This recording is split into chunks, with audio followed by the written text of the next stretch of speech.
सर्वप्रथम मैं समस्त प्रदेशवासियों को हिमाचल दिवस की हार्दिक शुभकामनाएं देता हूं और उनके उज्जवल भविष्य की कामना करता हूं। 15 अप्रैल का दिन हिमाचल प्रदेश के इतिहास में बहुत ही ऐतिहासिक और गौरवमयी दिन है, क्योंकि इसी दिन 1948 को 30 छोटी छोटी रियासतों को मिलाकर हिमाचल प्रदेश का एक अस्तित्व भारतवर्ष के नक्शे पे आया था और भारतवर्ष के लोकतांत्रिक गणराज्य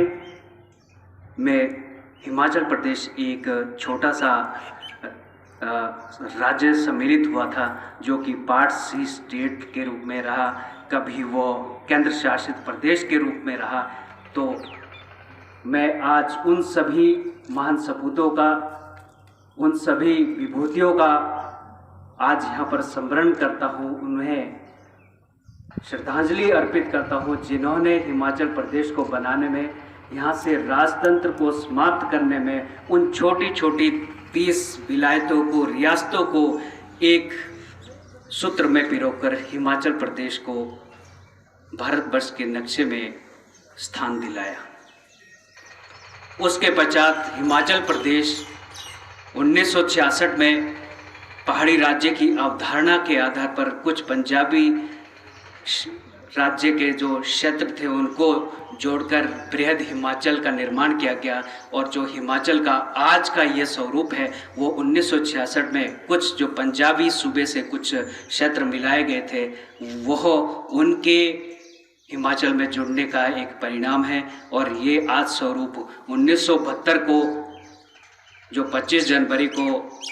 श्रीमती इंदिरा गांधी जी द्वारा हिमाचल प्रदेश को पूर्ण राज्य का दर्जा दिया गया, तब से लेकर हमारा हिमाचल प्रदेश दिन दूनी रात चौगुनी प्रगति करता हुआ आज इस स्थिति में पहुंचा है कि पूरे भारतवर्ष में इसे पहाड़ी राज्यों का मॉडल स्टेट के रूप में जाना जाता है। सामाजिक, आर्थिक, राजनीतिक और यहाँ के लोगों के जीवन के हर क्षेत्र में आमूल-चूल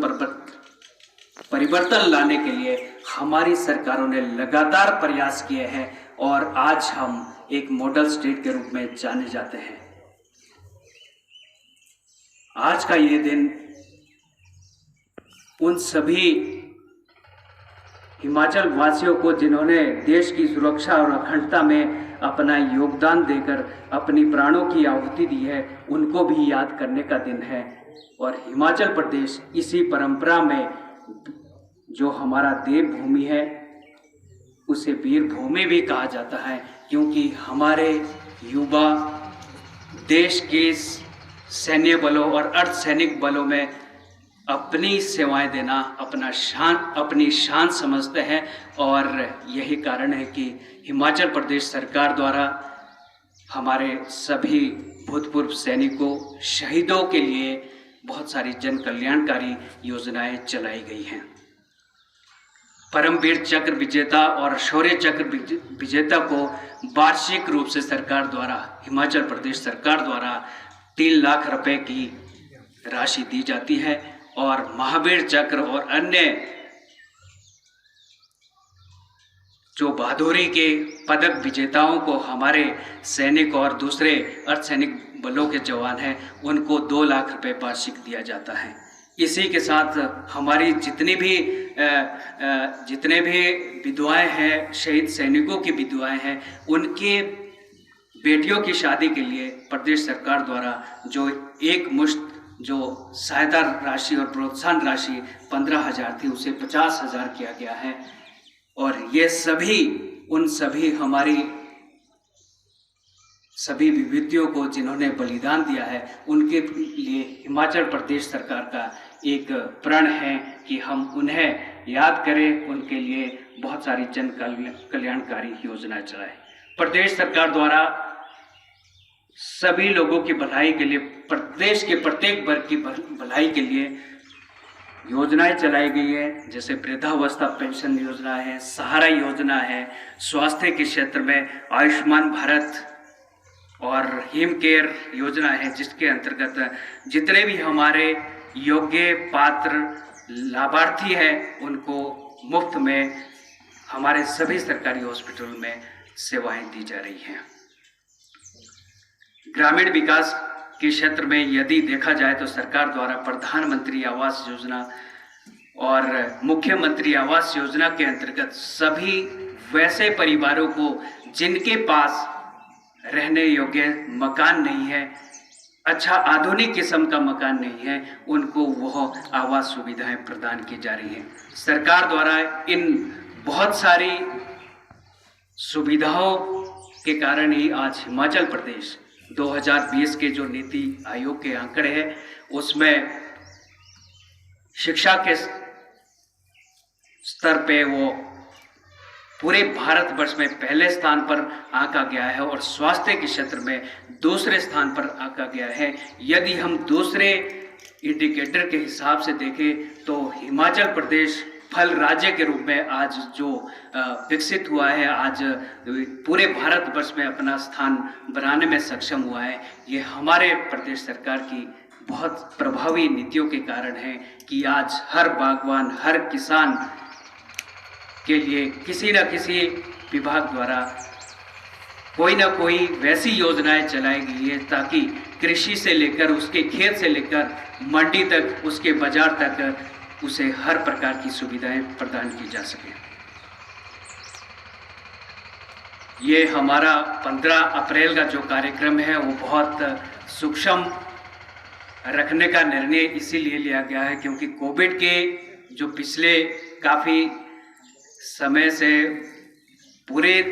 देश में नहीं पूरे विश्व में बहुत सारे मामले आए हैं और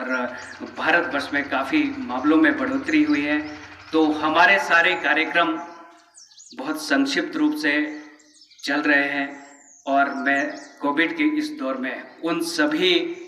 फ्रंटलाइन वर्कर्स, उन सभी प्रेस के बंधुओं, उन सभी किसी भी क्षेत्र में काम करने वाले लोगों का और सभी आम लोगों का धन्यवाद करता हूं जिन्होंने हमारे सरकार द्वारा विभिन्न समय में जारी किए गए दिशा निर्देशों को अक्षरशः पालन किया है और हिमाचल प्रदेश अभी भी दूसरे राज्यों से बहुत सुरक्षित है। और मेरी सभी से अपील है कि भारतवर्ष में जो विश्व का सबसे बड़ा वैक्सीनेशन कैंपेन चला है और हमारे पास 2 वैक्सीन है, तो मेरा सभी उपमंडल वासियों से निवेदन है कि 45 वर्ष से आयु वाले सभी व्यक्ति बिना किसी भेदभाव के, बिना किसी पूर्वाग्रह के, बिना किसी डर के आप आगे आए, निकट के स्वास्थ्य केंद्र में अपना वैक्सीन लगाकर वैक्सीनेशन जो हमारा कैंपेन है उसमें सफलतापूर्वक हमारा सहयोग करें और उसे सफलतापूर्वक आगे बढ़ाने में सहयोग करें। मेरा सभी से निवेदन है कि कोविड का दौर अभी भी चल रहा है और आप जहां भी है, कहीं भी है, कोविड के नियमों का जरूर पालन करें। और इस 15 अप्रैल के दिन जो हमारा एक हिमाचल का पर्व है, मैं सभी से निवेदन करता हूं कि हर क्षेत्र में हमने उन्नति अवश्य की है, परंतु अभी भी उन्नति के लिए बहुत सारी चीज़ें बाकी है, बहुत सारे नए क्षेत्रों को एक्सप्लोर किया जाना बाकी है। आप जहाँ पर भी है, चाहे आप एक लेबरर है, चाहे एक आप अधिकारी है, चाहे एक कर्मचारी है, चाहे आप एक किसान हैं, चाहे बागवान है, चाहे एक आप प्रेस के बंधु हैं, अध्यापक है, किसी भी क्षेत्र में है, यदि हर व्यक्ति अपना योगदान देता है, जहाँ पर है वो जिस स्थान पर भी है, यदि अपना योगदान देता है तो हिमाचल प्रदेश निकट भविष्य में एक, अभी तो हमारा पहाड़ी राज्यों का मॉडल स्टेट है, तो पूरे भारत का मॉडल स्टेट बन सकता है। और इन्हीं शुभकामनाओं के साथ मैं एक बार पुनः समस्त उपमंडल वासियों को हिमाचल दिवस की हार्दिक बधाई देता हूँ, शुभकामनाएं देता हूँ और उनके उज्जवल भविष्य के लिए और हिमाचल प्रदेश को उन्नति के चरम पर ले जाने के लिए बहुत बहुत शुभकामनाएं देता हूँ। धन्यवाद।